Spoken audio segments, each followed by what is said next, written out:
Ladies and gentlemen, good evening. It is good to see you. That China is an untrustworthy neighbor with territorial ambitions is something India has known ever since 1962. Every decade since then has taught us that the dragon cannot be trusted. The last time we got that rude reminder was in 2020 when Chinese troops in the guise of a military exercise entered Indian territory in eastern Ladakh. That standoff, ladies and gentlemen, lasted more than 4 years and saw 20 Indian soldiers being killed in Galwan. I'm giving you this background because that helps explain with wide-eyed clarity why a young woman from Arunachal Pradesh had to endure 18 hours of absolute horror at the hands of the Chinese at the Shanghai airport. The woman in question is on your screens. Her name is Prema Thongdok. She's an Indian citizen with an Indian passport. She was on her way from London, where she works, to Japan for a holiday.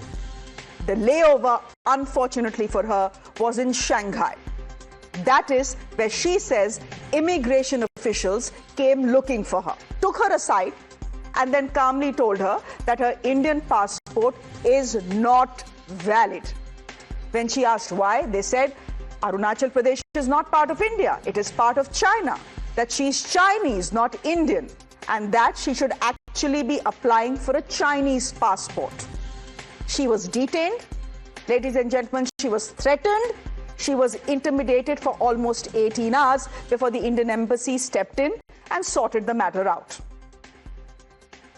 This, ladies and gentlemen, was not just an Indian citizen being detained. This was India being provoked and intimidated deliberately. Before we go any further, I want to bring in Prema into this conversation because she's the one who took to social media to tell the world exactly what had happened to her. Prema, thank you very much for your time. Can I start by asking you what exactly happened in those 18 hours at the Shanghai airport? So I work in regulation, so I know how important laws and regulations are. And obviously, I made sure that I knew that, you know, I was traveling within the realms and the rules of Chinese immigration. And specifically because I had taken this exact same route last year on the 16th of October. I had called the Chinese embassy in London before my journey previously, and they said as long as you are transiting, it's okay for you to transit on an Indian passport. There shouldn't be an issue. And I did successfully transit in Shanghai last year. So this year, basically, as soon as I passed the e-gates and got queued up for the security check, one of the immigration officers came out to me, singled me out of the queue, took me to the immigration counter desk and started saying to me things like pointing at my passport and Arunachal, saying this is not a valid passport.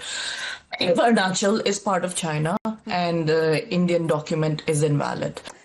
Were you taken aback, surprised? I'm asking you this question because we know that when Arunachalis have to travel to China, they are given a stapled visa. The fact that China doesn't recognize the Indian passport. Were you surprised given that there has been a thaw in relations between India and China in the last 6 to 8 months? Is that what surprised you? Exactly, and the fact that I think India just started direct flights to China. So obviously from this experience, what I know is I'll never transit or visit China again.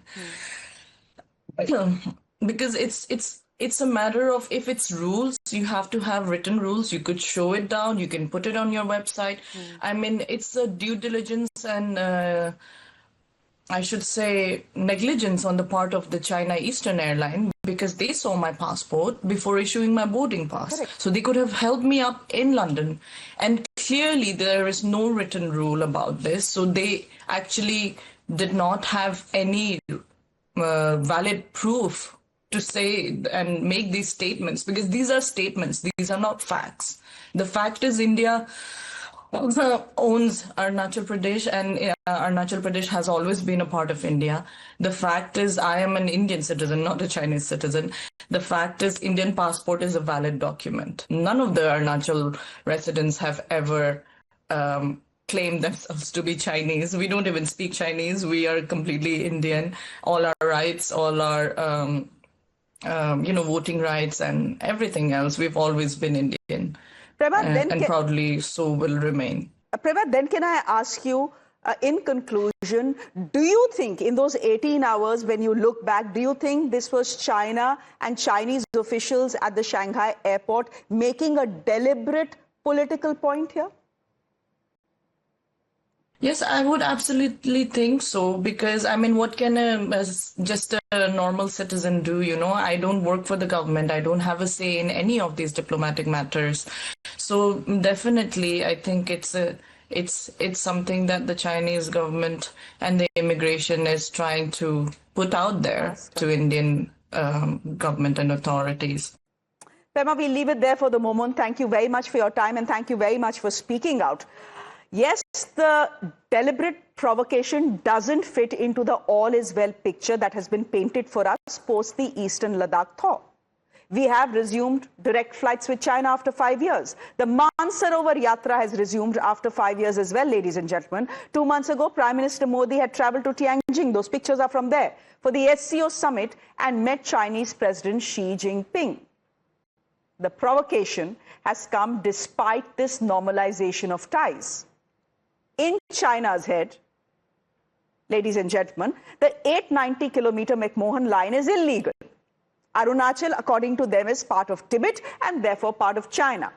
And so all citizens of Arunachal Pradesh, according to China, are Chinese. Therefore, ladies and gentlemen, when Arunachalis travel to China, they get a stapled visa, not a stamp on the Indian passport. I don't know why we are okay with that, ladies and gentlemen.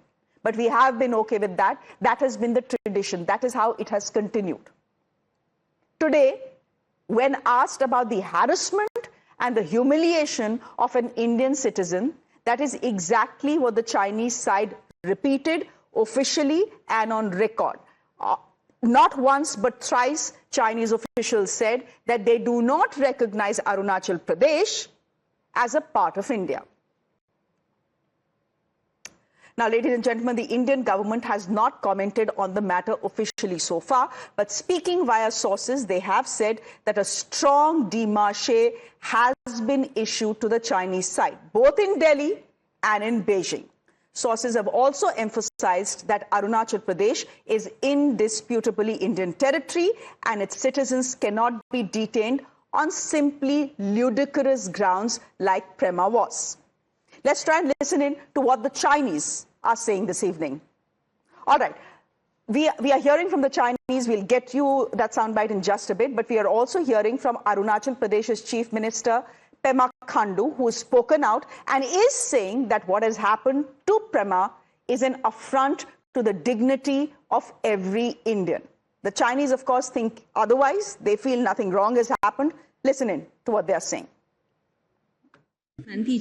First of all, Jiangnan is China's territory. China never acknowledges the so-called Arunachal Pradesh illegally set up by India. As for the individual case you mentioned, we've learned that during the whole process, China's border inspection authorities have gone through the whole process in accordance with laws and regulations and had just enforcement and fully protected the lawful rights. Essentially, the Chinese are arguing that the Shanghai officials did nothing wrong, that Prema in any case is a Chinese citizen. So if she's traveling with an Indian passport, that is a violation. That is the Chinese official stand. India has not responded to the entire issue officially. The opposition is very unhappy actually, with what they are calling a very meek response. Take a listen. When we have a weak Prime Minister, when the Prime Minister is not ready to speak strongly to the Chinese, this will only happen.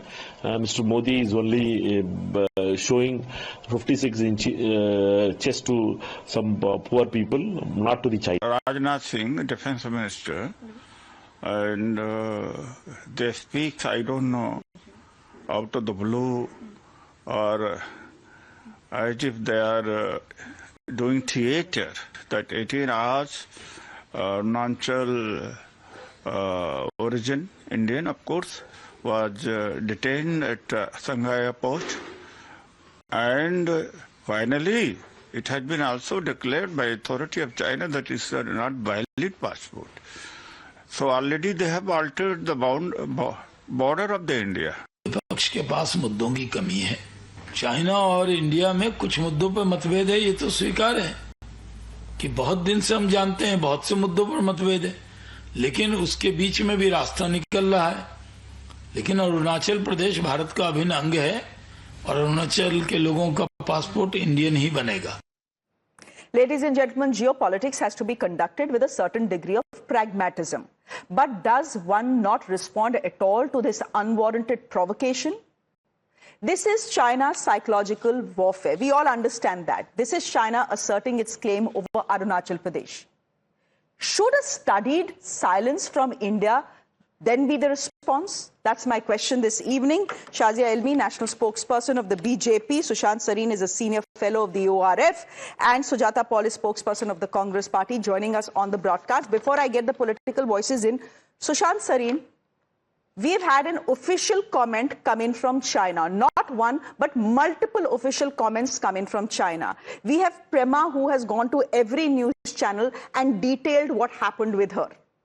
But when it comes to India, we have only heard via sources. There is not even an official briefing by the MEA. Is this the response that is needed at this point of time? Because from what I can make out, this seems to be deliberate provocation, nothing else.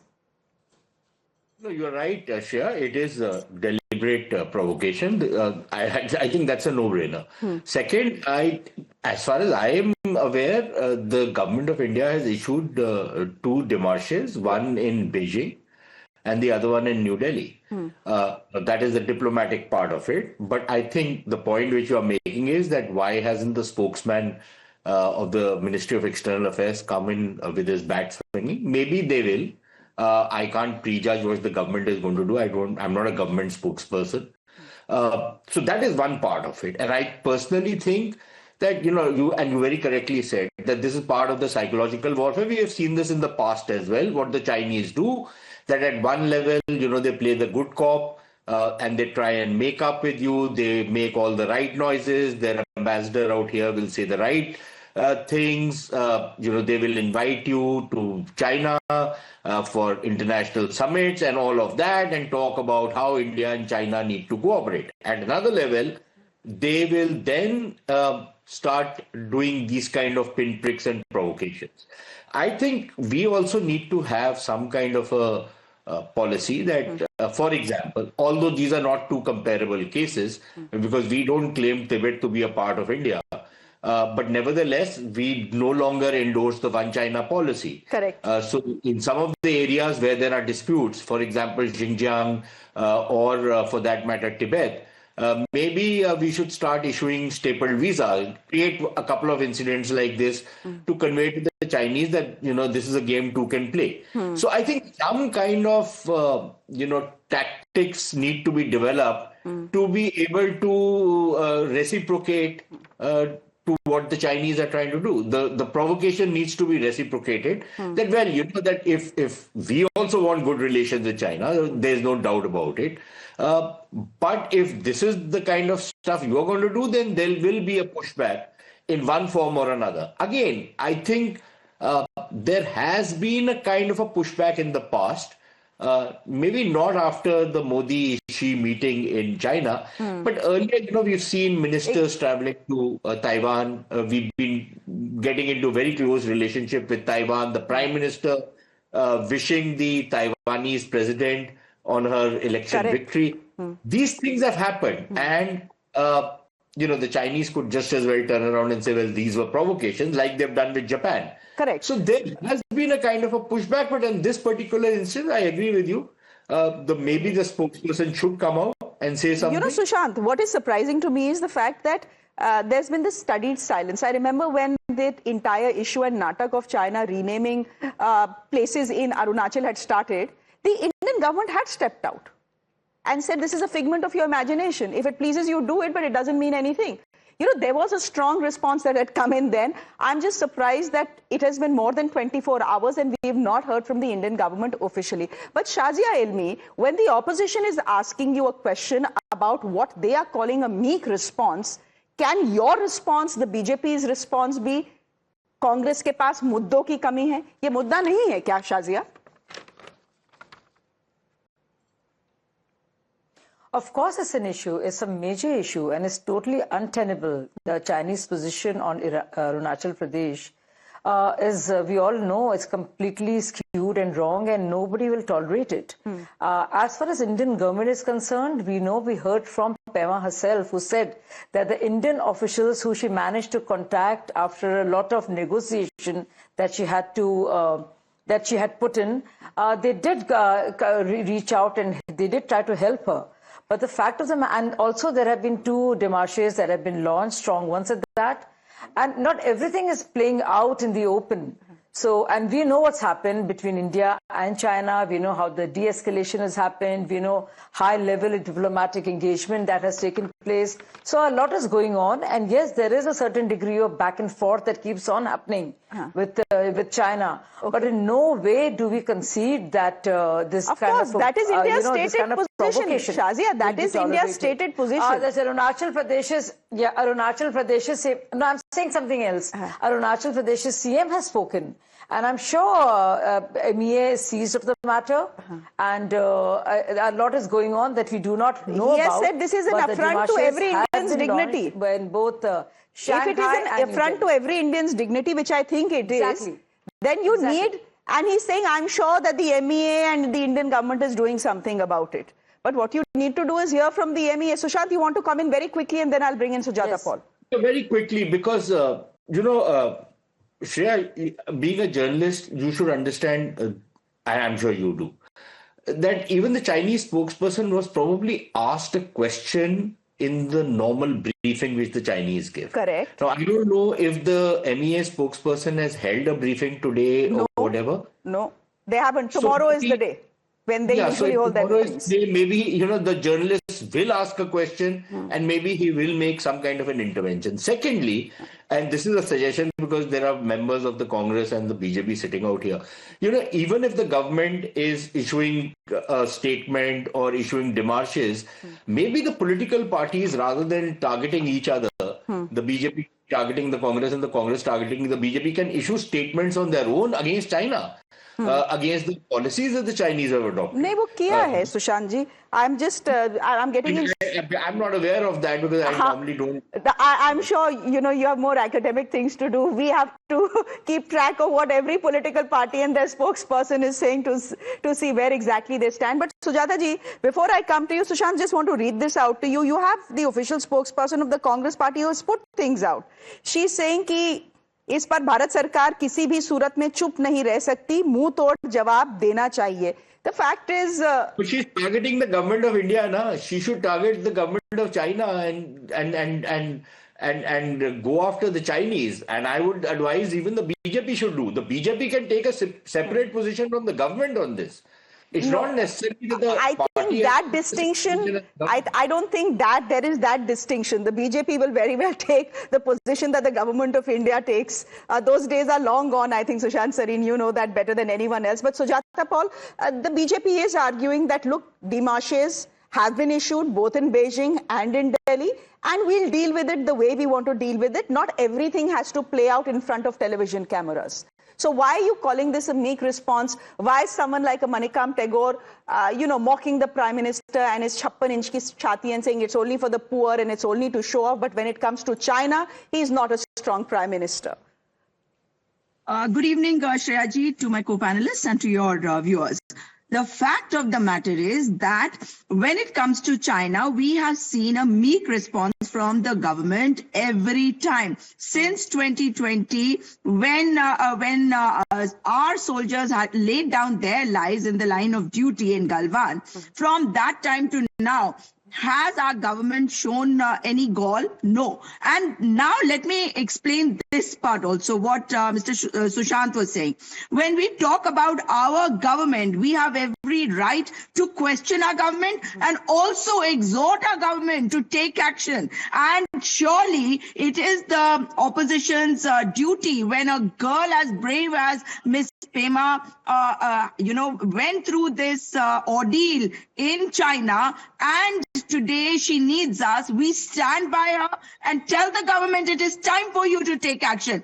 We what action? Chalo, Sujata ji, tell me what action? What action do you think the government of India should take? Should we go to war with them? We can't do that, na? A 4-year standoff has just ended.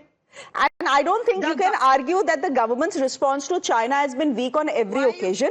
We need to be nuanced here. The fact is that 50,000 Indian troops on our side of the border have stood guard for 4 years. That is not a meek response. But anyhow, carry on. What do you think the Indian government should do? What should the Prime Minister do? In October 2025, the 23rd round of India-China Corps Commander level meetings were held. So the fact is that they were held very recently. Now, everything doesn't turn into war. A good, strong diplomatic response is what is required. Okay. And why are we wasting so much of time right now? The fact is that when this young lady has had to face this ordeal, it is time for the country to come together. And I do agree with Mr. Sushant on one thing, that today it is time for a government to decide what action they will take instead of the government targeting the You are saying the country should come together, but you only are targeting the BJP and the Prime Minister. In this case, say we are backing you, do what you want to do against Beijing. Dekh lenge baad mein. Shreya ji, when action is not being taken, we are saying take strong action now. Stop being weak. Shazi Almi, here is for once the Congress saying let the Prime Minister do what he wants to do. We will back him. I think it's... and we'll come together. We should come together. So I think it's so unfortunate, and it's very rich of Ms. Sujata Paul, who represents the Congress party, coming from a party whose leader, Rahul Gandhi, actually mocks the Indian soldiers who at that point of time were fighting hand to hand at 15,000 feet high. Can you imagine making fun of them and saying they're getting a thrashing? Said by Rahul Gandhi. Same Rahul Gandhi who says, oh, PM is so weak and Chinese aggression is increasing and our Prime Minister is scared. Now comes this one, and there have been many more. I don't even want to go into the unsolved mystery of the universe, which is exactly what Rahul Gandhi has signed on with the Communist Party of China, which nobody knows the contents of which are unknown. But, it's extremely rich and I think very irresponsible for any political party. I'm not just talking about the Congress party, to take on the Indian government at this point of time. Of course, there are political punches which will be done, but not at this cost. The costs are very high when it comes to diplomatic conflicts and issues. Geopolitical issues are serious ones at that. So I think we should be more circumspect. We should be more responsible. And the kind of irresponsibility shown by Rahul Gandhi and his party and his spokesperson, even after what the Congress party has tweeted is simply this. If you see their Twitter handle, the only thing they have tweeted is Arunachal Pradesh is a part of India. That is not provocative. What China has done is provocative, not what the Congress party. So why bash the Congress party up? But anyhow, the charge is that the Congress party is being irresponsible. Shreya, you are not paying attention. Shreya, you are not paying attention to the bites you played out in your own, just before your package. They were there on your channel and they're everywhere about what is being said and being attributed to our government, our MEA and our Prime Minister by the Congress leader, whether it's Udit Raj. Sujata ji, 20 seconds, then I have a very quick question for Sushant Sarin and we'll wrap this.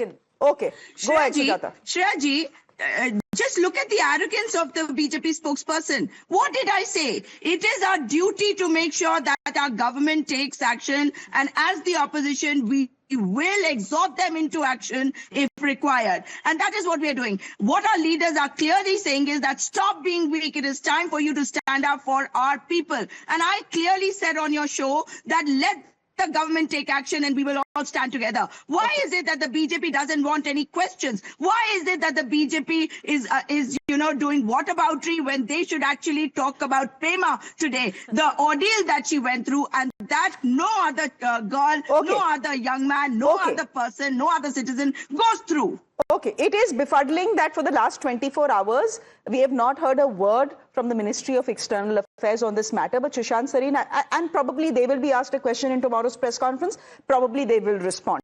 I want to ask you very quickly, what are the one or two things at this point of time that the Indian government can actually do? अब हम उनके साथ जंग तो कर नहीं सकते हैं. You know, we have just ended a 4-year standoff. Things have come to a point that at least our direct flights have started with them. The Kailash Mansarovar Yatra has started with them. So there is a certain degree of thaw in the relationship. I will not call it a normalization. But what is it that India can do? What is the reciprocal action or provocation that India needs to do right now?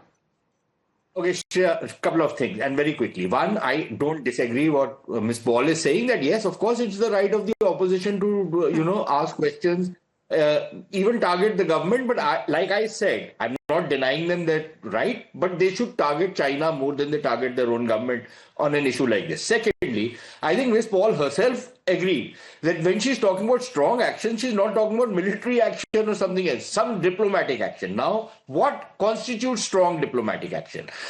Depending on what has happened and what is the provocation, the government, when you issue a very strong démarche, that is seen as a very strong diplomatic action. Unless she has something else in mind and she wants us to do something else, then she should let us know. Thirdly, what exactly should we be doing now? I think look, I don't believe in this business of मैंने उसको बोल दिया, हमने उनको बता दिया, हमने ये Kadi ninda. Essentially, you mean you don't believe in Kadi ninda? That is, look, frankly speaking, it might satisfy the local crowd and, you might play well on the street. But that's not how sensible diplomacy is done. You don't just shoot your mouth off simply because you need to satisfy a local audience. So you will need to take action. And what action you can take is like what I said. There are measures that you can do to reciprocate the kind of action that the Chinese have done. If supposing some Chinese is transiting from here, you can do something similar to him on one pretext or another. You can trust the genius of Indian bureaucrats. At least on this, they are very good. That they can pick out something and, actually start challenging or throwing something back at the Chinese. So I think some of that can be done, should be done, needs to be done. But a statement will come, I would imagine. Definitely, I don't imagine that nobody will ask the spokesperson any question tomorrow. And the guy will say what he will. But if anybody expects that माँ बहन की गाली देंगे तो वो नहीं देंगे. वो नहीं होगी. Okay. So we will just rely on the wisdom of Indian officials to make the life of at least one Chinese citizen miserable when they are transiting India, so that the message is conveyed. Hopefully the message will be conveyed, but the message has not been conveyed since 1962, Sushant Sareen. So I don't know whether we will be able to breach that Chinese wall. But we'll leave it there for the moment. Thank you very much, Sushant Sareen. Thank you, Sujata Paul, for joining us. And Shazi Almi, thank you very much. On that note, ladies and gentlemen, a break. There's more on the other side. Do stay with us.